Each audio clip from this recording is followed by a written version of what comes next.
My dear masters, అందరికీ ధన్యవాదాలు. ఈరోజు హిమాలయన్ విజడమ్ గ్రూప్ నుంచి, హిమాలయన్ విజడమ్ ఛానల్ నుంచి నేను అందరికీ స్వాగతం పలుకుతున్నాను. ఈరోజు మనకి అద్భుతమైనటువంటి ఆధ్యాత్మిక జ్ఞానాన్ని మనకి ఇవ్వడానికి అద్భుతమైనటువంటి మాస్టర్ శ్రీ చక్రవర్తి గారు సార్ ఇక్కడ చేస్తున్నారు.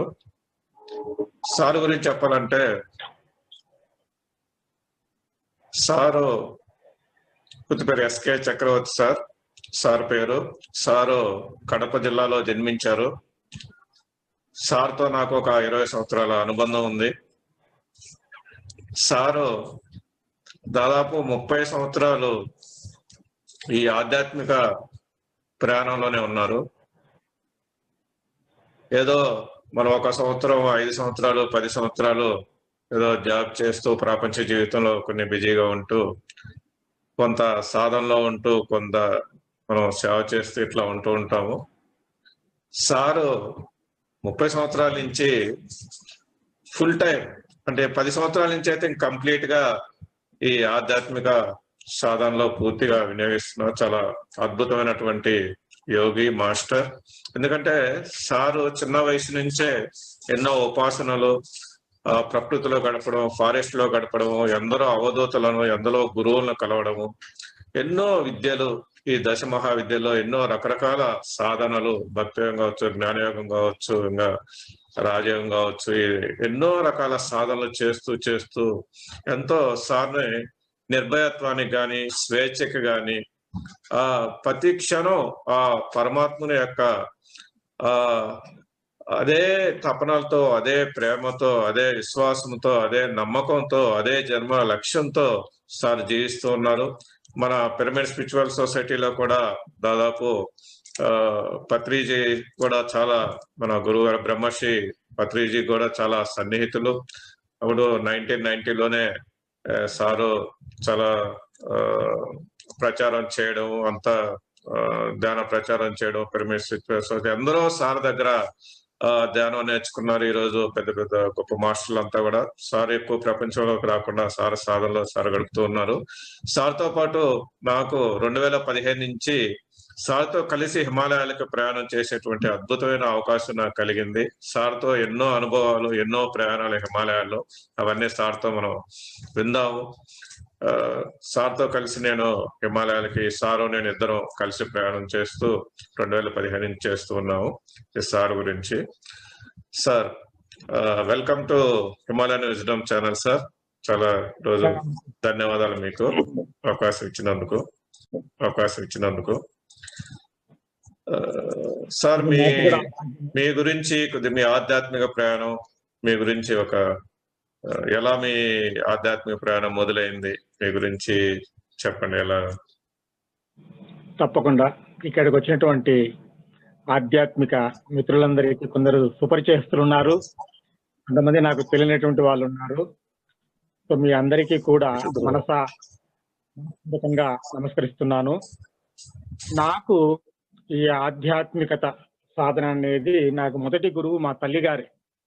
ఎందుకంటే నేను 3వ తరగతి చదివేటప్పుడు మా అమ్మగారు, మేము అప్పుడు కడపలో ఉండేవాళ్ళము, మా అమ్మగారు వేంపల్లెగండి ఆంజనేయ స్వామి ఉపాసన చేసేది తను బాగా. సో అప్పటి నుంచి నాకు మా అమ్మగారితో పాటు ఆంజనేయ స్వామిని పూజించడము, ఒక సాధన చేయడము, ఒక బలమైనటువంటి నమ్మకంతో సాధన చేయడం అనేది నాకు అక్కడ లభించిందనమాట. సో అక్కడ నుంచి నేను ప్రారంభం చేస్తే, అంటే ఇంచుమించుగా నాకు ఒక 8 సంవత్సరాల వయసులో ప్రారంభం చేస్తే, నేను బాల్యం నుంచి చాలా మొండిగా, ఎంత మొండిగా ఉండేవాడిని అంటే కన్నా అంత మొండిగా ఉండేవాడిని అనమాట. సో ఈ మొండితనమే నన్ను స్వామికి, ఆంజనేయ స్వామికి కూడా దగ్గర చేసేసింది. సో అలా నేను భయరహితంగా ఉండేవాడిని. బాల్యం నుంచి నేను భయరహితంగా ఉండేవాడిని. సో అలా ప్రారంభించిన సాధన క్రమేపీ నాకు 16 సంవత్సరాల వయసు వచ్చేసరికి అనేక రకాలైనటువంటి ఈ మధ్య కాలంలోనే ఆ బాల్యం నుంచి నేను అవధూతల్ని కలవడము, కొంతమంది బైరాగుల్ని కలవడము, కడప జిల్లాలో అడవుల దగ్గర ఇలా ఇలా జరుగుతున్నటువంటి ఈ పరిచయాలన్నీ కూడా నాకు 10వ తరగతి అంటే 10వ తరగతి వయసు వచ్చేసరికి నేను ఆ వయసుకు రసవాదంలోకి వెళ్ళిపోయినాను. అంటే రసశాస్త్రం అంటే వేమన గారు ఏ విద్యనైతే అభ్యసించి బంగారం తయారు చేశారో, నా 16వ సంవత్సరంలోనే నేను ఈ రస విద్య కోసం అని చెప్పేసి ఆయుర్వేదము, సాధువుల దగ్గర, బైరాగుల దగ్గర ఆయుర్వేదము, దీనికి సంబంధించినటువంటి తంత్రశాస్త్రాదులు, రస విద్యాది శాస్త్రాదులు, జ్యోతిష్ శాస్త్రము, వృక్ష శాస్త్రము అన్నీ కూడా నేర్చుకుంటూ వచ్చానన్నమాట. అలా 3 సంవత్సరాల కాలం పైబడి ఆధ్యాత్మిక విద్య, దీనికోసము ఈ శక్తుల్ని పరమైనటువంటి విద్యలు అంటే రక్షణ పరంగా ఈ తంత్ర సాధనలో రక్షణ పరంగా చేసుకోవాల్సినటువంటి దేవతా సాధనలు ఈ విధంగా చేసుకుంటూ వచ్చాను. దాని తర్వాత ఈ రస విద్య కూడా ఆగిపోయిన తర్వాత ఇది కాకుండా మరేదైనా, ఈ రస విద్య కాకుండా మరేదైనా తెలుసుకోవాలి అనే ఉద్దేశం అని ఒక దీనితోటి తర్వాత నిధి గుప్త శాస్త్రాది విద్యలంతా అభ్యాసం చేసుకుంటూ వచ్చాను. సో నాకు ఇన్ని రకాల ఈ విద్యలు చేస్తూ ఉన్నా కూడా నాకు ప్రాథమికంగా నేను నిరంతరము ఒక బంధముతో ఉండేది ఆంజనేయ స్వామి. సో స్వామివారిని చాలా సార్లు దర్శించుకున్నాను. స్వామివారితో అనేక అనుభవాలు పొంది ఉన్నానప్పటికే. సో అనేక మంది యోగులతో సాన్నిహిత్యం ఉంది, అనేక మంది అవధూతులతో సాన్నిహిత్యం ఉంది. ఇలా ఈ రస విద్యలను, గుప్త శాస్త్రాది విద్యలను, జ్యోతిష్ శాస్త్రాది విద్యలను, గ్రహాది విద్యలను, యంత్ర శాస్త్రాలను, తంత్ర శాస్త్రాలను ఇలా బైరాగుల దగ్గర ఈ విద్యలన్నీ నేర్చుకుంటూ నా 19వ ఏట హైదరాబాద్కు వచ్చేసాను. హైదరాబాద్కు వచ్చిన తర్వాత అక్కడ చంద్రశేఖర్ శర్మ గారితో కొంతమందికి పరిచయమే. సో వారు నేను ఇంటి పక్కనే ఉండేవాళ్ళము. వైద్య శర్మ గారు, చంద్రశేఖర్ శర్మ, నేను అంతా కూడా. సో ఇలా చంద్రశేఖర్ శర్మ గారితో కోఇన్సిడెంట్ కలవడం జరిగింది. అక్కడి నుంచి అనేకమైనటువంటి గుప్త నిధుల అన్వేషణే కానీ, తర్వాత అనేక రకమైనటువంటి తంత్ర శాస్త్రాది విద్యల మీద ప్రయోగాలు, తర్వాత యంత్ర శాస్త్రాది మీద ప్రయోగాలు. మేము ఈ ఆంధ్రప్రదేశ్ లో మేము రాయని యంత్రమే లేదు, లిఖితముగా మేము రాయని యంత్రమే లేదు, మేము రాయని యంత్ర ప్రయోగమే లేదనమాట. అన్ని రకాల యంత్రాదులను రచించి వాటి మీద సాధనలు చేసి అనేక రకాలైన అనుభవాలు గడించినాము. 89-90 మధ్య కాలంలో ఇప్పటికే నేను కాళీ ఉపాసన, గణేశోపాసన, ఆంజనేయోపాసన నిరంతరము చేస్తున్నాను అనమాట. నిరంతర సాధన. సో అనేక తంత్రజాలాల విద్యలు ప్రయోగాలు చేయడము, తర్వాత అర్ధరాత్రి, అమావాస్య పూట, ఆదివారము, పుష్యార్క నక్షత్ర యోగాదుల యందు తెల్ల జిల్లేడు చుట్టు లాంటి వేర్లను నిశ్చరమైనటువంటి అరణ్య ప్రాంతాలకు వెళ్ళి వాటిని గ్రహించడము, మంత్ర సాధనాబద్ధంగా వాటిని గ్రహించడము, వాటిలోకి శక్తిని ప్రోక్షించడము, ఇటువంటి రకరకాల సాధనలు, దత్తాత్రేయ తంత్ర సాధనలు, ఇటువంటి ఎన్ని సాధనలు, యజ్ఞాదులు, హోమాదులు, అప్పటికి కూడా అవధూతల సాంగత్యము, ఇవన్నీ కూడా నిరంతరము అహర్నిశలు సాధన చేసేవాళ్ళం.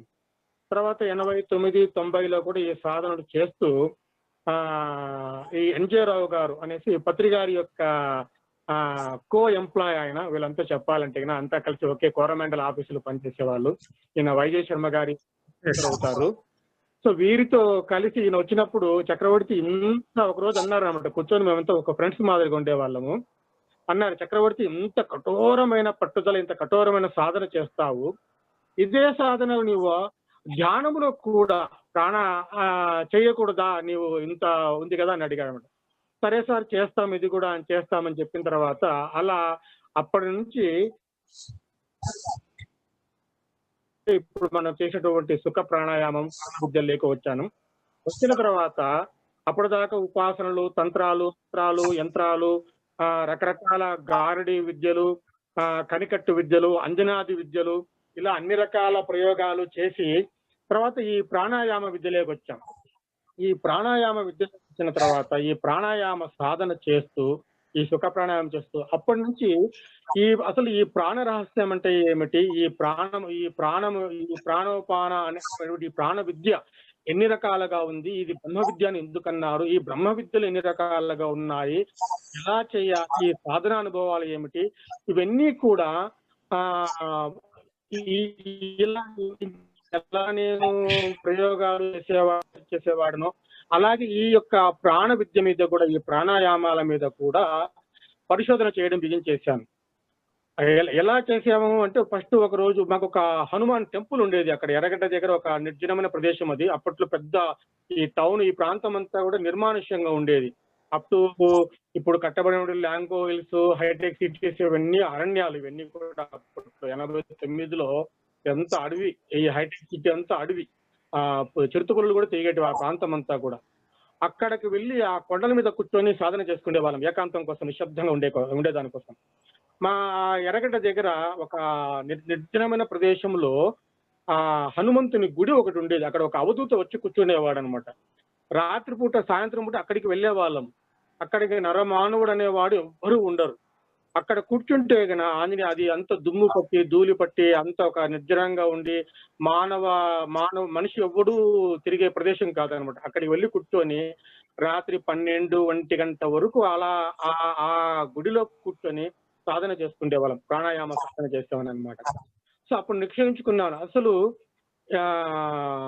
ఇది అసలు దీని ఉనికి ఏమిటి, దీన్ని సాధించడం ఎట్లా, దీనిలో అనుపానాదులు ఏమిటి, దీని లోతు ఏమిటి, ఈ ప్రాణ విద్యలో లోతు ఏమిటి, ఈ ప్రాణాయామ సాధన, ఈ ఆనాపాన సతి, లేదంటే వశిష్ఠుడు చెప్పినటువంటి ప్రాణోపానము, లేదంటే ఉపనిషత్తుల్లో చెప్పినటువంటి ప్రాణ విద్య, ఇవి ఎన్ని రకాలుగా పేరు మార్చుకున్న ఈ ప్రాణ విద్యలో అనేక రకాలైనటువంటి వైవిధ్యాలు, విధి విధానాలు ఉన్నాయి. సో దీన్ని బ్రహ్మ విద్య, దీన్ని కూడా బ్రహ్మ విద్యా మార్గం అంటారు, రాజమార్గం అంటారు, యోగ మార్గం అంటారు. సో దీనిలో అనేక రకాలైనటువంటి వైవిధ్యమైనటువంటి మార్గాలు ఉన్నాయి. ఇవి మనసును బట్టి, మనిషిని బట్టి, వారి గురువుల సూచనని బట్టి ఈ ప్రాణ విద్యను అనేక రకాలుగా ఆచరించుకోవచ్చు. అసలు దీని రహస్యం ఏమిటో తెలుసుకోవాలి దీని యొక్క అనేసి ఆ రోజు నేను నిశ్చయించుకొని సాధన చేయడం బిగించేశాను.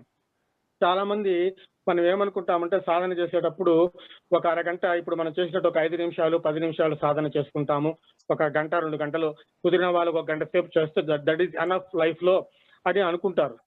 సో అది తప్పు. ఏ విద్యనైనా మీ ప్రాణము అడ్డంగా పెట్టి చేసేంత కఠోరమైనటువంటి సాధన చేయగలిగితేనే మీరు ఆ విద్యలో ఎంతో కొంత పరిణతిని గాని, అవగాహనను గాని చేసుకోగలుగుతారు.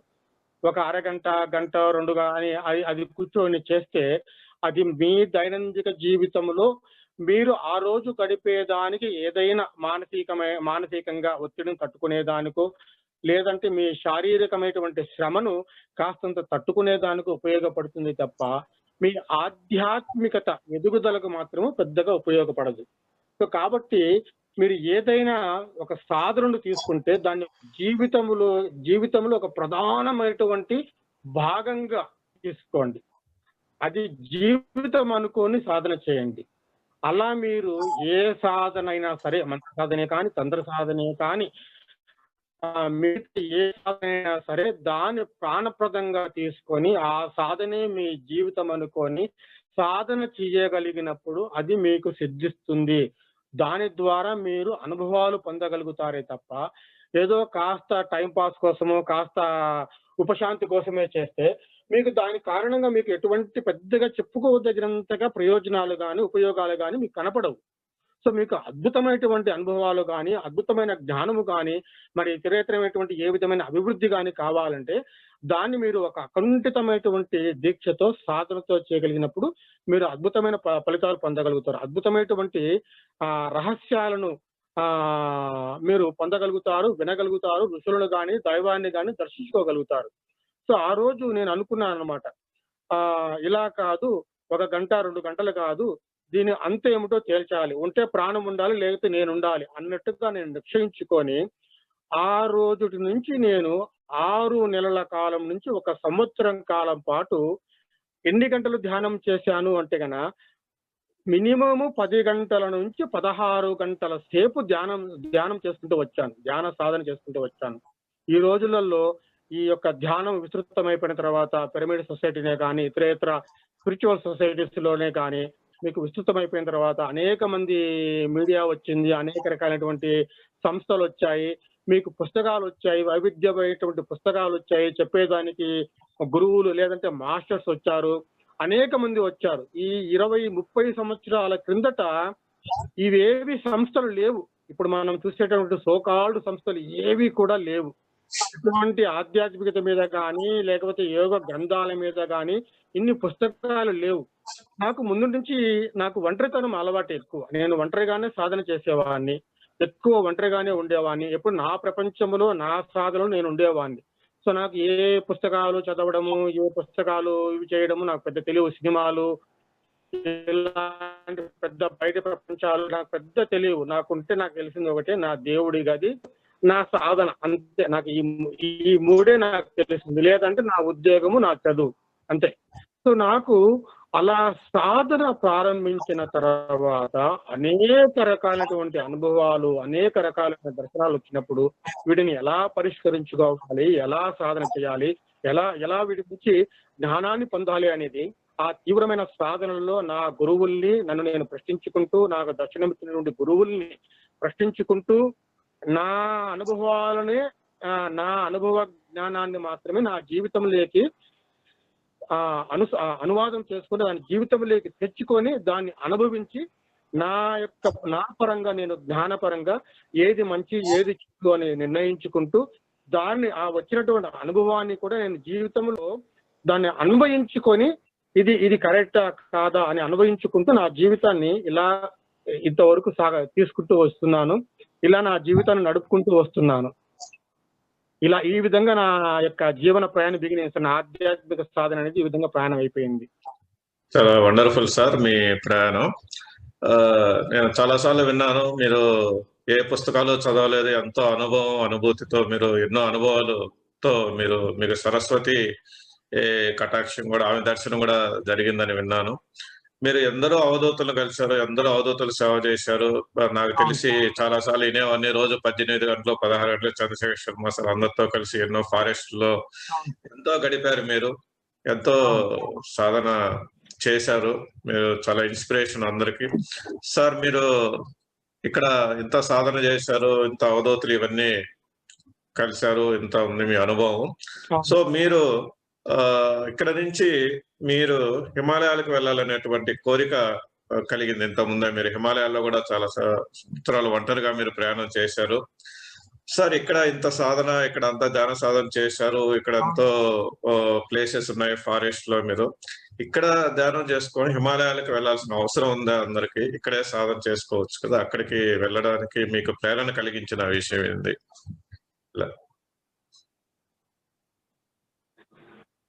ఇక్కడ అనేక సాధనలు చేశాను సార్. చేసిన తర్వాత నాకు అనేక జన్మ దర్శనం వచ్చాయి. నాకు అనేక జన్మలు నేను రూఢిగా నిదర్శనముగా నేను దర్శించుకున్నాను, చూసుకున్నాను, తెలుసుకున్నాను కూడా. అలాగే నేను ఒక అనుభవం వస్తే ఇది అనుభవము అని నేను నమ్మను. ఏ అనుభవం అయినా సరే నాకు జీవితంలో ఆ అనుభవం, ఆ ఆధ్యాత్మిక అనుభవం నాకు ప్రాక్టికల్ గా కనపడాలి. దేవుడు ఉన్నాడు, దేవుడు దర్శనమిస్తాడు అంటే నేను నమ్మను. నేను నమ్మను అనమాట. అంటే దేవుడు ఉన్నాడు అంటే నాకు నిదర్శనము రావాలి, అప్పుడే నేను నమ్ముతాను. నేను ఒక సాధన చేశాను, దత్తోపాసన చేశాను అంటే ఏదో చేసినాలే, ఏదో అయిపోయిందిలే అని అది నేను విశ్వసించను సార్. నా జీవితంలో ఎప్పుడు నేను విశ్వసించను. ఇది చేసినాము అంటే ఇది దర్శనం ఉన్నాడు అంటే ఆయన దర్శనం ఇవ్వవలసిందే. అలా ఉంటేనే ఇది నిజము, ఈ సాధన నిజము. ఈ విధంగా సాధన చేస్తే భగవద్ దర్శనం అవుతుంది. ఈ విధంగా సాధన చేస్తే ఈ సాధన మన జీవితంలోకి అనుభవంలోకి వస్తుంది అని నేను రూఢి చేసుకున్నంత వరకు నేను చెప్పను, మాట్లాడను. అలాగే ఆ సాధనను కూడా నేను వదిలివేయను. అలాగే దాని నుంచి యథార్థము తెలుసుకొని ఇది చేస్తే ఇది అవుతుంది, ఇది చేస్తే ఇది అవుతుంది అని నిశ్చయించుకున్నంత వరకు కూడా నేను ఏ కంక్లూజన్ కూడా నేను రాను. మీరు అన్నట్టుగా మీరు అన్నారు సరస్వతి దర్శనం అయింది ఇలా అనేసి. చెప్పండి. చెప్తాను సార్ మీకు. నేను 89లో యాదృచ్ఛికంగా నా మిత్రుడు నిజామాబాద్ దగ్గర జానంపేటలో ఉండేవాడు, సత్యనారాయణ. నాతో పాటు ఇప్పుడు వచ్చేవాడు ఆయన. ఒకరోజు మీరు రండి స్వామి వెళ్తామని చెప్పేసినతో మొట్టమొదటిసారిగా బాసరకి వెళ్ళాను నేను. అప్పటికి బాసర చాలా అడవి, చిన్న ఒక టెంపుల్, పాత ప్రహరీ గోడ, బయట ఒక టీడీడీ సత్రం ఉండేది, అంతకు మించి చుట్టూ ప్రాంగణం ఉండేది, అంతకు మించి ఏం లేదు. ఎదురుగా ఒక చిన్న గుట్ట ఉంటుంది. ఆ గుట్ట మీద వ్యాసుడు మొదటిసారిగా తపస్సు చేసేటువంటి గుహ. యాక్చువల్ గా ఆ గుహ లోపలే యథార్థముగా అమ్మవారి యొక్క మూల విగ్రహము ఉన్నటువంటి గుహ అదే. సో అప్పుడు అది యాత్రా స్థలము కాదు, ఒక సాధనా స్థలం మాత్రమే బాసర. ఎప్పుడు అంటే 31 సంవత్సరాలకు పూర్వము అది కేవలము సాధకులకు మాత్రమే ప్రదేశము. ఇప్పుడు అది యాత్రా స్థలం అయింది. టూరిజం వాళ్ళు తీసుకున్న తర్వాత అక్కడ రాత్రిపూట కూడా ఉండేదానికి వసతి ఉండేది కాదు. అప్పుడు అక్కడికి వెళ్ళామన్నమాట. మొదటిసారిగా దర్శనం చేసుకునేందుకు వెళ్ళాను. వెళ్ళిన తర్వాత నా మిత్రుడు అన్నాడు అనమాట, స్వామి ఇంత దూరం వచ్చారు కదా, అమ్మవారి ఫోటో తీసుకోండి, ఒక అమ్మవారి యొక్క ఫోటో తీసుకుండకూడదు అంటే నేను అన్నాను అనమాట. నేను అలా తీసుకోను ఫోటోస్, అమ్మవారు ఉంది అని తను తాను నిరూపించుకుంటే నేను తీసుకుంటాను. తను నా దగ్గరికి వస్తే తీసుకుంటాను, అప్పుడు ఆమెను ఉపాసిస్తాను, అప్పుడు ఆమెను దర్శిస్తాను, అంతవరకు నాకు తీసుకోను అని చెప్పేసి వెళ్ళిపోయాను అనమాట. వెళ్ళిపోయిన తర్వాత అప్పుడు నేను కేవలము దత్తాత్రేయ ఉపాసన మాత్రం చాలా తీవ్రంగా చేసేవాడిని. ఒకరోజు ఒక నా దత్తుని ఫోటో తీసుకొని ఒక అపురూపమైనటువంటి దత్తాత్రేయ మూర్తి చిక్కింది నాకు, ఒక మూర్తి రూపంలో. దానిని ఫ్రేమ్ చేయించుకుంటామని చెప్పేసి ఒక ఈ ఫ్రేమ్స్ కట్టే అబ్బాయి దగ్గరికి వెళ్ళాను అనమాట. వెళ్ళిన తర్వాత జస్ట్ అప్పటికి ఒక 15 రోజులు అయింది బాసరికి వెళ్ళేసి వచ్చేసి. అతన్ని ఫ్రేమ్ కట్టమన్నా అనమాట. ఆ ఫ్రేమ్ కట్టి అక్కడ అతను ఎవరో వచ్చింటే కొన్ని ఫొటోస్ లాగుతున్నాడు, ఎప్పుడో పాత కాలపు నాటి ప్రిజర్వ్ చేసేటువంటి ఫొటోస్ అన్ని కూడా లాగుతూ ఉంటే, ఆ ఫోటోస్ ఎప్పుడో 5 ఏళ్ల కిందట 6 ఏళ్ల కిందట అప్పుడు ఒక మిగిలిపోయేటువంటి ఒక ఫోటో, ఒక అపురూపమైనటువంటి ఒక ఫోటో, సరస్వతి దేవి ఫోటో వచ్చి నా ముందర పడ్డది జారి. సో అప్పుడు అనుకున్నాను అనమాట, ఓహో అమ్మవారు నా మాట వినింది. సో అప్పుడు ఆ ఫోటోని తీసుకొని దత్తాత్రేయ ఫోటో బాగా ఇంటికి తీసుకుని వెళ్ళాను. అప్పుడు కూర్చొని అమ్మవారి ఉపాసన అనేది నేను ప్రారంభించుకున్నాను. స్వామి అనుగ్రహం తీసుకొని, దత్తుని యొక్క అనుగ్రహం తీసుకొని ప్రారంభించాను. ప్రారంభించిన తర్వాత కొద్ది రోజులకే నాకు ఆ మంత్ర ప్రభావం చేత అమ్మవారి యొక్క లీలా మానస దర్శనం అయిపోయింది. రమ్మని పిలిచింది, నువ్వు బాసరకు రా అని చెప్పింది అనమాట. సో వెళ్ళిపోయాను, బాసరికి వెళ్ళిపోయాను. వెళ్ళిపోయిన తర్వాత ఎలా వెళ్ళాను అంటే ఇట్లా కూడా చెప్పేది లేదు, అలా ఎక్కేది. నాకు ఎలా ఎప్పుడు ఏ టైం తోస్తే ఆ టైం అమ్మవారు ఎప్పుడు పిలిచింది అంటే రాత్రి 11 కానివ్వు 12 కానివ్వు. ఇప్పుడు భరతనగర్ ముసాపేటలో ఉండేవాళ్ళము, ఆ అర్ధరాత్రి పూట తలుపు తెరుచుకొని బయట మెల్లగా చిలుకు పెట్టేసి ఇట్లా కూడా చెప్పేది లేదు. నా వయసు 19 సంవత్సరాలు. దిగేసి వెళ్ళిపోయేవాడిని, సికింద్రాబాద్కు బేడ్చల్ వెళ్ళిపోయేవాడిని. నిజామాబాద్కు లారీ పోతుంటే లారీ, ట్రైన్ పోతుంటే ట్రైన్ పట్టుకొని వెళ్ళిపోయి నిజామాబాద్ లో దిగేసేవాడిని. అక్కడి నుంచి ఆ భయం సాగిపోయే బస్సులు పట్టుకొని రాత్రి 3 గంటలప్పుడు నేను బాసరలో చేసేవాడిని. అడవి, ఎలాంటి మానవ సంచారమే ఉండదు, గట్టిగా చీకటి, గుడి మూసేసి ఉంటారు, పడుకునే దానికి వసతి ఉండదు, ఎలాంటిది ఉండదు. ఆ చెట్లు అక్కడి నుంచి గోదావరి నది 2 కిలోమీటర్లు ఉండేది, తుమ్మ చెట్లు, ఓన్లీ కాలిబాట. ఇప్పుడు రోడ్డు వేశారు, ఓన్లీ కాలిబాట, అటు ఇటు తుమ్మ చెట్లు. ఆ 3 గంటలప్పుడు ఆ దారిలో గోదావరి నదికి నడుచుకుంటూ వెళ్ళిపోయేవాడిని ఒంటరిగా. వెళ్ళిపోయేసి ఆ గోదావరి గట్టు మీద కూర్చొని, తీవ్రంగా చలి ఉండేది. అక్కడ ఒక గడ్డివా పశువుల కొట్టం ఉండేది, పొలం అంచు ఉండేది, అక్కడ ఒక పొలం ఉండేది. ఆ పొలం వాళ్ళది ఒక గడ్డివా ఉండేవాళ్ళు. ఎవరు ఎలాంటి మనిషి అక్కడ ఉండేవాడు కాదు. ఆ చలికి తట్టుకోలేక వెళ్ళేసి ఆ గడ్డి కట్టల కింద, గడ్డివామి లోపల గడ్డి కట్టల కింద కూర్చొని అమ్మవారిని స్మరించుకుంటూ కూర్చొని ఉండేవాడిని. ఎప్పటిదాకా అంటే 5 గంటలు అవుతానే ఎవరో ఒకరు వస్తారు గోదావరి నదిలోకి దిగేదా. అప్పటిదాకా కూర్చొని ఆ గోదావరి నదిలో స్నానం చేసుకుని అమ్మవారి మందిరానికి వెళ్ళిపోయేవాడిని. వెళ్ళిపోయిన తర్వాత నాకు అప్పుడు అక్కడే ఉండేవాడిని, బస చేసుకోవడానికి లేదు. అమ్మవారి యొక్క మూల విగ్రహం అంటే వ్యాసుడు తపస్సు చేసిన గుహలో అక్కడ రాత్రిపూట ఎవరు ఉండరు. నాగరాజు అని ఒక వ్యక్తి, సాయంత్రము 6 గంటల వరకు 5:30 వరకు అక్కడ దర్శనానికి ఉంటారు. ఎవరైనా ఒకరు ఇద్దరు ముగ్గురు వచ్చి లోపలికి కూర్చొని వెళ్ళిపోతూ ఆ స్వామి కూడా అక్కడి నుంచి బయటకు వచ్చేస్తాడు. ఎందుకంటే ఆ గుహని రాత్రిపూట అమ్మవారు సరస్వతీదేవి సర్ప రూపంలో లోపలికి వస్తుంది, ఆ గుహ లోపలికి వస్తుంది. సో ఇప్పుడు ఎలా ఉందో నాకు తెలియదు. సో వస్తుంది కాబట్టి ఆ గుహలో పడుకునేదానికి ఏ ఒక్కరూ కూడా ధైర్యం చెయ్యరు.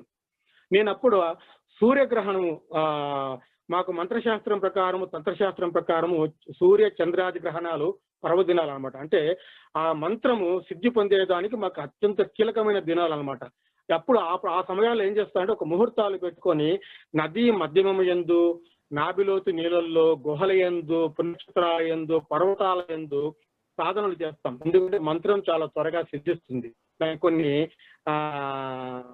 మార్గాలు ఉన్నాయట. ఆ మార్గాల ప్రకారం ఆ మంత్ర సిద్ధి చేసుకోవాలి. అందుకు నేను ఆ సూర్యగ్రహణం సమయంలో అమ్మవారి దగ్గరికి వెళ్ళిపోయాను. 3 రోజులు 4 రోజుల పాటు కఠోరమైనటువంటి ఉపాసనలో ఉంటూ ఏకభుక్తము చేసుకుంటూ ఉదయం ఒక చిన్న కప్పులో పాలు, రోజంతా కలిసి ఒకటే ఒక అరటి పండు అంతే. ఇదే ఆహారం, ప్రతిరోజు ఇదే ఆహారం అంతే. అంతకు మించి ఆహారము లేదు. కేవలము నేల మీదనే పడుకోవడం, ఒక చిన్న షాలో వేసుకొని నేల మీదనే పడుకోవడం. అలానే ఒక 4 రోజుల పాటు ఆ గుహలో పడుకునేవాడిని. అందరూ చెప్పారంట గుహలో అమ్మవారు వస్తుంది, భయభ్రాంతులు అవుతారు, నాగుపాము వస్తుంది పరబ్రూపంలో అంటే. నా మిత్రుడు గుహ బయట కాపలా కూర్చుండేవాడు. గుహ లోపల రాత్రి అంతా కూడా అమ్మవారి యొక్క మంత్రోచ్చారణ, లలిత ఉపాసన, ఏకధాటిగా జప తపాలతో చూసేవాడు. 4 రోజులు కూర్చొని 4వ రోజు తెల్లవారుజామున 3 గంటల 2 గంటల 3 గంటల సమయంలో అప్పటికే సాధన చేస్తున్నారు చాలా కాలం నుంచి అమ్మవారి సాధన. సో అప్పటికే నాకు అమ్మవారితోటి అనేక రకాలైనటువంటి గుడిలో నాకు దర్శనాలు అయినాయి. సో ఆ రోజు అమ్మవారు నాకు అప్పటి 4 రోజుల నుంచి ఉపవాసం ఉండి రకమైన మగత వచ్చేసేసింది సార్. 3 గంటల సమయంలో నాకు తెలియనటువంటి ఒక రకమైన మగత. నా మంత్రము అచేతనం అయిపోయింది, నా శరీరం అచేతనం అయిపోయింది.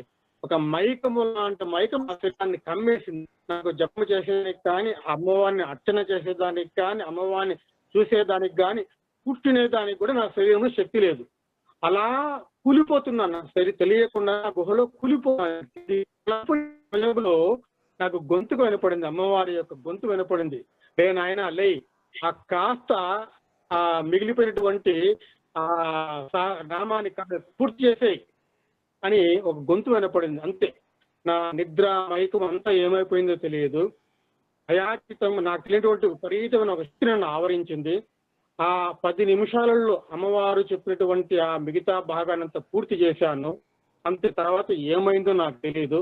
ఒక రకమైనటువంటి సమాధి స్థితి అంటాం కదా, ఒక ఉన్మత్తమైనటువంటి ఒక అద్వితీయ ఆనందమైనటువంటి ఒక బ్రహ్మైక్యమైనటువంటి అతీతమైనటువంటి ఒక ఆనందానుభూతి స్థితిలో నేను దిగజారిపోయినా. నాకు తర్వాత ఏమీ తెలియదు.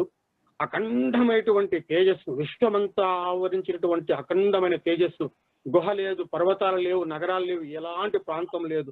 ఆకాశమంతా కప్పేసేటువంటి అఖండమైనటువంటి శ్వేతవర్ణముతో కూడినటువంటి తేజస్సు. అమ్మవారు శ్వేత ధవల వస్త్రముతోటి అంతరిక్షం నందు నిలబడి దర్శనమిస్తున్నది. ఆమె ఈ చీర కొంగు నక్షత్ర మండలాన్ని తాకే విధంగా రెపరెపలాడుతూ ఉన్నది. వీణాధరి ఉంది. ఎంతటి దివ్యమైనటువంటి సుందరమైనటువంటి స్వరూపం అంటే అమ్మవారిది. ఊహకు అందనటువంటి సుమధురమైనటువంటి స్వరూపం ఆ తల్లిది. సో అలా దర్శనమిస్తున్నటువంటి అమ్మవారిని చూస్తున్నాను, కన్నీటి కొద్దీ ఏడుస్తున్నాను. అలా అంతటి శాంతముతో ఉండే అమ్మవారు ఒక్కసారిగా తర్వాత తన త్రిశూలముతోటి నా సహస్రార చక్రంలో గుచ్చేసేసింది, కిందికి అలా గుచ్చేసేసింది.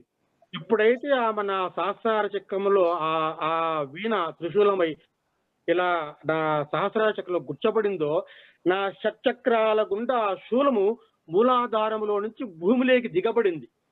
ఎప్పుడైతే భూమిలోకి దిగబడిందో నాకు మరణం వచ్చేసింది. నా శరీరం బయటకు వచ్చింది. ఇటు పక్క శరీరం, ఇటు పక్క నా యొక్క సూక్ష్మ శరీరం, అటు పక్క అమ్మవారిని ఏకకాలంలో దర్శించుకుంటూ ఉన్నాను. అప్పుడు అమ్మవారు అంటున్నది, చూడు నీవు కావలసిన సమస్త దర్శనాన్నంతా పొందుతావు చూడు నాన్న అన్నదనమాట. అలా చూస్తూ ఉంటే నా శరీరము కంప్లీట్ గా మూలాధార చక్రం నుంచి సహస్రార చక్రము వరకు ప్రతి చక్రం యొక్క రెవల్యూషన్, వాటి పరిణామము, అందులో ఉన్నటువంటి వర్చస్సులు, అందులో ఉన్నటువంటి దళములు, అందులో ఉన్నటువంటి దేవతలు, అలా ప్రతి చక్రము నాకు దర్శనమిస్తూ ఆ చక్రము నుంచి చక్రాన్ని కలిపేటటువంటి నాడులు, ఆ నాడుల గుండా అనేక రకాలైనటువంటి కాంతులు వెదజల్లపడుతున్నటువంటి నాడులు, వాటి ప్రకంపనలు అలా సహస్రార చక్రము దాకా దర్శనమిచ్చి, ఆ చక్రాలను సహస్రార చక్రాన్ని దర్శనమిచ్చి అమ్మవారు అదృశ్యమైపోయిన తర్వాత నేను అలాగే స్పృహతపి పడిపోయినా. ఆ తర్వాత ఒక ఉదయం 6 గంటల వరకు నా శరీరం స్వాధీనంలో లేదు. తర్వాత నా మిత్రుడు గుహలో నుంచి లోపలికి వచ్చి స్వామి లేయండి అని చెప్తే గన నేను లేచేదానికి శరీరం కావట్లేదు. ఎందుకంటే నా శరీరము దూది పింజకంటిలిగా ఉంది. నేను అంటున్నాను, నారాయణ, నేను పైకి లేస్తే గాలికి ఎగిరిపోతానేమో, నన్ను గట్టిగా పట్టుకొని ఉంచు, నన్ను పట్టుకొని ఉంచు. నా దేహం భూమికి ఆనట్లేదు, దేహము బతుగా లేదు, చాలా తేలికగా ఉంది, ఆకులే ఉంది, అది నడిపించు అని చెప్పి అంటున్నాను. అలా ఆయన తీసుకుని వెళ్తుంటే నాకు ఇలా ఏమైందంటే, నాకు ఇలా అమ్మవారు వచ్చి దక్షిణం గుహలో ఈ విధంగా వచ్చిందంటే, అతను గుహ బయట ఉన్నాడు, లోపలికి రాకుండా నా కాపలాకి అతను అంటున్నాడు, అవును స్వామి, నాకు కూడా భయపడుతుంటే ఎవరో ఒక అమ్మవారు వచ్చింది, రే నారాయణ పక్కకు జరిగి నేను లోపలికి వెళ్ళాలని చెప్పింది, నాకు తెలియకుండా నేను పక్కకు జరిగి పడుకున్నాను అని చెప్పి తను అన్నాడు అనమాట. ఆ విధంగా దర్శనం వచ్చిన తర్వాత అప్పుడు కొండ కిందికి దిగేసి అమ్మవారి యొక్క గుడిలో అమ్మవారి దర్శనం చేసుకొని దిగి అప్పుడు నాకు మంత్రసిద్ధి అయింది. అప్పుడు నేను తిరిగి హైదరాబాద్కి వచ్చాను అనమాట. ఇలా అనేక రకాలైనటువంటి అనుభవాలు ఉన్నాయన్నమాట. కాకపోతే ఏదైనా సరే, మీరు మంత్ర సాధన అయినా సరే, తంత్ర సాధన అయినా సరే, ప్రాణాయామమైనటువంటి ధ్యానమైనా సరే, ఒక అకుంఠితమైన దీక్షతో పట్టుదలతో చేసినప్పుడు మాత్రమే దాని యొక్క అద్భుతమైనటువంటి ఫలితాన్ని పొందగలుగుతారే తప్పితే మరి ఏ రకంగా కూడా పొందలేరు. సో ఈ విధంగా నేను దర్శనం చేసుకున్నాను సార్. అలా దర్శనం అయిపోయిన తర్వాత నాకు నా గత జన్మ పూర్వ సంస్కారాల వలన నాకు గత జన్మలన్నీ కూడా చాలా జన్మలు నాకు హిమాలయాల్లో ఉన్నాయి సార్. నేను ఒక విధంగా చెప్పాలంటే కనుక హిమాలయాలను నా జన్మభూమిగా, నా జన్మలకు మూలకమైనటువంటి స్థానముగా నేను భావిస్తాను. కాబట్టి నాకు బాల్యం నుంచి కూడా హిమాలయాలంటే చాలా ఆసక్తి. నేను అక్కడి వాడిని, నేను అక్కడే పుట్టాను, అక్కడే పెరిగాను, అక్కడే చచ్చాను, నాకు అనేక జన్మలు అక్కడే ఉన్నాయి, కాబట్టి నేను అక్కడికే వెళ్ళాలి. ఎందుకంటే అక్కడే నా శైవస్థానం ఉంది, నేను అక్కడే సమాధి అయి ఉంటాను, నాకు అక్కడే ఇంకా 3 శరీరాలు ఇప్పటికీ అక్కడ జీవ సమాధిలో ఉన్నాయి, అంటే ఆ మంచులో కప్పబడిపోయి ఉన్నాయి అని నాకు బాగా స్మరణకుంది. నేను స్పష్టంగా ఆ శరీరాలను కూడా నేను దర్శించుకున్నాను, చూస్తున్నాను. కాబట్టి నాకు హిమాలయాలంటే ఒక అపరిమితమైనటువంటి ప్రీతి. నేను అక్కడికి వెళ్ళిపోవాలి, అక్కడే జీవించాలనేది. తర్వాత మీరు అన్నారు కదా, అసలు హిమాలయాలు ఎందుకు వెళ్ళాలి అని చెప్పేసి బాగా చూసుకోండి.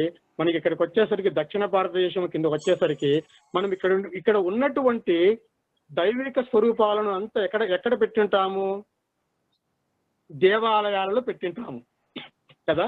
సో దక్షిణ భారతదేశం అంతా మనకు దేవాలయాలు, ఉత్తర భారతదేశం ఎగువకి వెళ్ళిపోయేసరికి హిమాలయాలు, లయము, హిమముతో కప్పబట్టి ఆలయాలు అవన్నీ కూడా.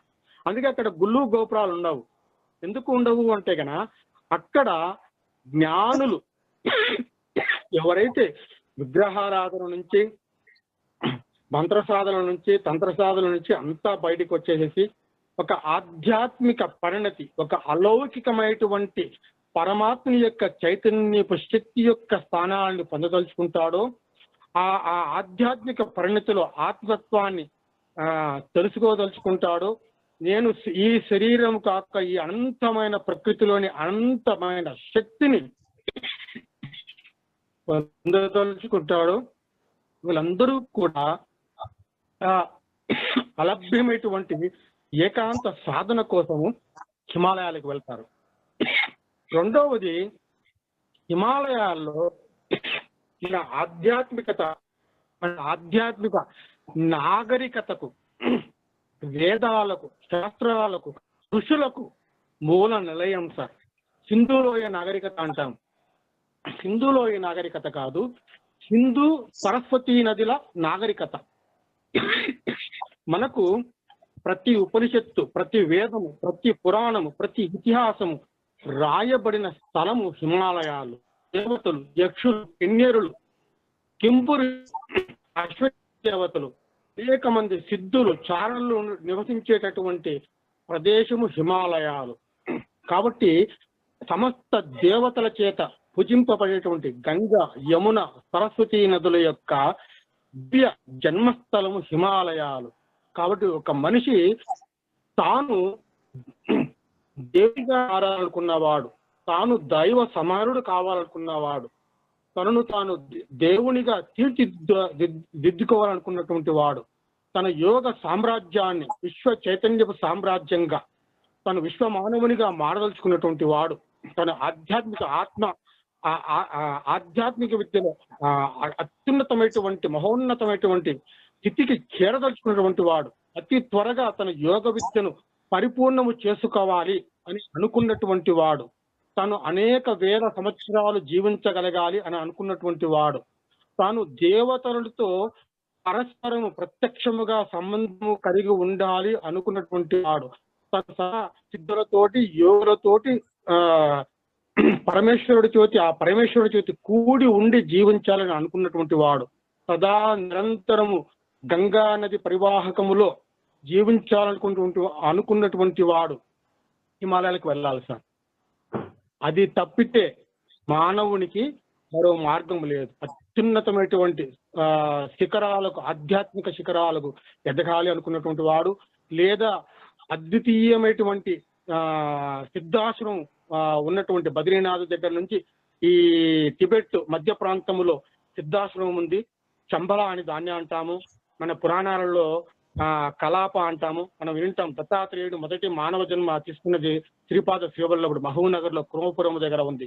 శ్రీపాద వల్లభుడు పీఠాపురం వదిలిపెట్టిన తర్వాత క్రోపురం వచ్చి సాధన చేసిన తర్వాత 16వ ఏట వెళ్ళి వచ్చినటువంటి నగరం ఏదిరా అంటే కలాప. మనకు పురాణంలో విష్ణు పురాణంలో కనబడుతుంది కలాప అనబడే నగరం. ఇవన్నీ కూడా శంబలకు అనుసంధానమై ఉంటాయి సార్. సిద్ధాశ్రమము అన్నా, కలాప అన్నా,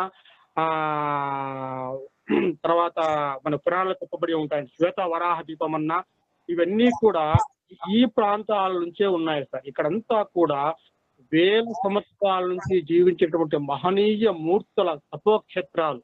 సో ఈ ప్రాంతంలో ఉన్నటువంటి నిరంతర సాధకులకు ఇటువంటి సిద్ధాశ్రమంలో కానీ, కలాపాలే కానీ, శ్వేతవరాహ దీపములే కానీ, ఇటువంటి ప్రదేశాలే ప్రవేశించేదానికి మనిషి తన నిరంతర సాధనతోటి, తన సత్ప్రవర్తనతోటి, అకుంఠితమైన దీక్ష దక్షతతోటి మాత్రమే అక్కడి గురువుల అనుగ్రహంతో ఆ లోకాలకు వెళ్ళగలుగుతాము, వారిని దర్శించగలుగుతాము. ఇక్కడ మనం భూమి మీద నేర్చుకునే విద్యలే కాకుండా సిద్ధాశ్రమంలో ఆ యోగుల చేత నేర్పబడే విద్యలు 6 విద్యలు ఉన్నాయి సార్. ఇవి అద్భుతమైనటువంటి విద్యలు. ఈ విద్యలు నేర్చుకున్నటువంటి వాడు విశ్వమానవుడిగా మారతాడు. కాబట్టి ఇది సిద్ధ పురుషుల చేత, దేవతల చేత, ఋషుల చేత, చారుణీయుల చేత, గంధర్వుల చేత, యక్షుల చేత నివాసం ఉండబడే ప్రదేశము. ఇప్పటికీ మీరు కొన్ని ప్రదేశాలకు వెళ్తే హిమాలయాల ఎగువ ప్రాంతాలలో యక్షుల యొక్క సంతతి సంబంధించిన మానవులు ఉన్నారు సార్ పైన. వాటి మనం పంచకేదారం పోయేటప్పుడు కొన్ని ప్రాంతాలు ఉన్నాయి. అక్కడ యక్షుల పరంపరలో ఉన్నటువంటి యక్షులు మానవులతో సంక్రమించి ఆ యక్షుల పరంపర ఉన్నటువంటి మానవ జాతి కొన్ని ఉన్నాయి సార్. ఇప్పటికీ వాళ్ళు అక్కడ యక్ష దేవతలను పూజిస్తారు. కొన్ని రహస్యాలు ఉన్నాయి సార్. మీరు ఆ దేవతలను పూజిస్తే మీరు వేరే ప్లేన్స్లోకి వెళ్ళిపోవచ్చు సార్. వాళ్ళు సిద్ధిస్తారు. ఒక సమయంలో అక్కడ ఉన్నటువంటి యక్ష దేవతలు మీరు సిద్ధిస్తారు. మీకు ఇహలోకం మీద కోరిక లేకపోతే, ఇచ్చ లేకపోతే కన్నా మీరు ఇక్కడి నుంచి మీరు ట్రాన్స్ఫర్మేషన్ అయిపోవచ్చు, ఆ లోకంలోకి వెళ్ళిపోవచ్చు, మీరు అక్కడ ఉండిపోవచ్చు. అటువంటి ప్రాంతాలు కూడా హిమాలయాల్లో ఉన్నాయి సార్. ఇప్పటికీ మీకు మనకు తెలియదు, మన బద్రీనాథ్ వెనక పక్క ప్రాంతంలో 5 కిలోమీటర్లు పోతే గన ఒక నోమాడ్ జోన్ ఉంటుందన్నమాట. అక్కడికి వేరే అనుభవజ్ఞులు ఏంటి పోకూడదు. ఆ ప్రాంతంలోకి పోయిన మనిషి తిరిగి రాడు సార్. అంటే చచ్చిపోతాడంటే చచ్చిపోడు. అక్కడ ఉన్నటువంటి ఒక వే ఏదైతే మనం తన ఛానల్స్ అంటామో, వేరే ప్లానెట్స్ అంటే నేను వేరే ప్లానెట్స్ లోకి, అంటే వేరే ఆస్ట్రల్ ప్లేన్స్ లోకి, ఇంతకంటే అత్యున్నతమైనటువంటి వేరే ఆస్ట్రోస్పేస్లోకి షిఫ్ట్ చేస్తుంది అక్కడికి. సో అక్కడికి వెళ్ళిపోతాం అనమాట. సో కాబట్టి ఆ ప్రాంతాలకు పోయిన వాళ్ళు తిరిగి రాలేము కాబట్టి కొన్ని నోమాన్ జోన్స్ ఉన్నాయన్నమాట. సో ఆ ప్రాంతాలకు వెళ్ళి అటువంటి ప్రదేశాలు హిమాలయాల్లో చాలా ఉన్నాయి. కాబట్టి ప్రతి మనిషి కూడా తన ఆధ్యాత్మిక పరిణతి చెందాలన్నా, నిజంగా చైతన్యపు శక్తిని నువ్వు బాగా అనుభవించాలి అన్న, ఆ పరమేశ్వరుడు యొక్క దివ్య చైతన్యపు శక్తిని నువ్వు అనుభవించాలి అన్నా, అతి త్వరగా నీవు ఆధ్యాత్మికమైనటువంటి స్థితిలో ఉన్నత స్థితికి రావాలన్నా, అత్యున్నతమైనటువంటి సిద్ధుల మహర్షుల యొక్క సాంగత్యాన్ని పొందాలన్నా, ఇక్కడికంటే ఇంకా అలభ్యమైనటువంటి యోగ విద్యలను నువ్వు నేర్చుకొని నీ జన్మను సంస్కరింప చేసుకోవాలన్నా కూడా నీవు హిమాలయాలకు వెళ్ళే తీరాలి. హిమాలయాలు టూరిస్ట్ ప్లేస్ కాదు సార్. ఇది మనం దక్షిణ భారతదేశంలో మనం మధుర, కంచి, కామకోటి, ఇలా తిరుపతి, తిరుమల క్షేత్రాలు వెళ్తూ ఉంటాము. ఇవన్నీ ఆలయాలు. సో హిమాలయాలు అనేది ఓన్లీ సాధనాపరమైనటువంటి ఆలయం. అంటే సిద్ధుల చేత, యోగుల చేత దివసింపబడి జ్ఞాన భూమి అది. కాబట్టి హిమాలయాలకు వెళ్ళవలసింది సాధన కోసం మాత్రమే వెళ్ళాలి, యాత్ర కోసం కాదు. ఆధ్యాత్మిక యాత్ర కోసము, ఆధ్యాత్మిక స్థితి కోసము, ఆత్మ విజ్ఞానము కోసము, మహోన్నతమైనటువంటి ఆధ్యాత్మికవేత్తగా జీవనాన్ని పొందేదాని కోసము, విశ్వమానవునిగా మారేదాని కోసము, అఖండమైనటువంటి ఆత్మ విద్యను సాధించుకునే దాని కోసము మాత్రమే హిమాలయాలకు వెళ్ళాలి. కాబట్టి హిమాలయాలు అనేది యాత్ర కాదు, ఆధ్యాత్మిక సాధన క్షేత్రము. కాబట్టి సాధకులు ఎవరైతే సాధన చేయదలుచుకున్నారో, సాధనలో అత్యున్నతమైనటువంటి స్థితికి ఎదగదలుచుకున్నారో, అత్యున్నతమైన స్థితికి రాదలుచుకున్నారో, వాళ్ళు సాధన కోసము హిమాలయాలకు వెళ్ళి రావాలి, వెళ్ళి ఉండాలి, వెళ్ళి అక్కడ సాధన చేయాలి.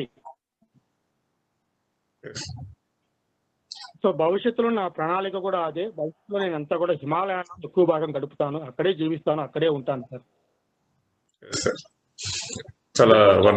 చాలా వండర్ఫుల్ సార్.